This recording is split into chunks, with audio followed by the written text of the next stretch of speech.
ময়মনসিংহের ফুলবাড়িয়ায় Saif and Sami medical ইনস্টিটিউটের তৃতীয় ব্যাচের উদ্বোধনী শুভেচ্ছা ক্লাস ও সার্টিফিকেট বিতরণ অনুষ্ঠিত হয়েছে। মঙ্গলবার সকালে গণপ্রজাতন্ত্রী বাংলাদেশ সরকার অনুমোদিত সাইফ ইনফরমেশন অ্যান্ড টেকনোলজি কর্তৃক পরিচালিত উপজেলা শহরের ফাতিহা ভিলায় শুভেচ্ছা ক্লাস ও সার্টিফিকেট বিতরণ অনুষ্ঠানের সভাপতিত্ব করেন সাইফ অ্যান্ড সামি মেডিকেল ইনস্টিটিউটের ডিরেক্টর সাইফুল ইসলাম। অনুষ্ঠানে আমন্ত্রিত অতিথি হিসেবে বক্তব্য রাখেন উপজেলা স্বাস্থ্য কমপ্লেক্সের সাবেক স্বাস্থ্য ও পরিবার পরিকল্পনা কর্মকর্তা ডাক্তার AKM সিদ্দিকুর রহমান এবং উপজেলা স্বাস্থ্য কমপ্লেক্সের উপসহকারী community medical officer doctor Hafizur Rahman. বক্তারা বলেন, পল্লী চিকিৎসক সকলকে রাষ্ট্রীয় নিয়ম অনুযায়ী তাদের চিকিৎসা কার্যক্রম পরিচালনা করতে হবে। সাধারণত পল্লী চিকিৎসককে সব চিকিৎসাই করতে হবে এমনটা না।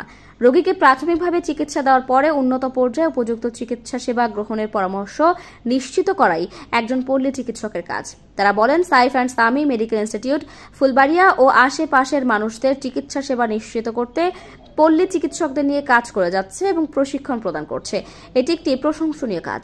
এ সময় বক্তারা এই কার্যক্রম অব্যাহত রাখার জন্য প্রতিষ্ঠানটির ডিরেক্টর সাইফুল ইসলামের প্রতি কৃতজ্ঞতা প্রকাশ করে তাকে ধন্যবাদ জানান।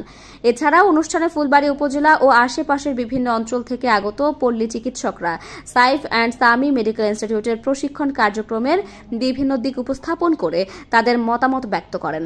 পরে অনুষ্ঠানের শেষের দিকে শুভেচ্ছা ক্লাস পরবর্তী সার্টিফিকেট বিতরণ করা হয়। সাইফ অ্যান্ড সামি মেডিকেল ইনস্টিটিউটের পক্ষ থেকে প্রশিক্ষণ প্রাপ্তদের সার্টিফিকেট প্রদান করেন আমন্ত্রিত অতিথিবৃন্দরা।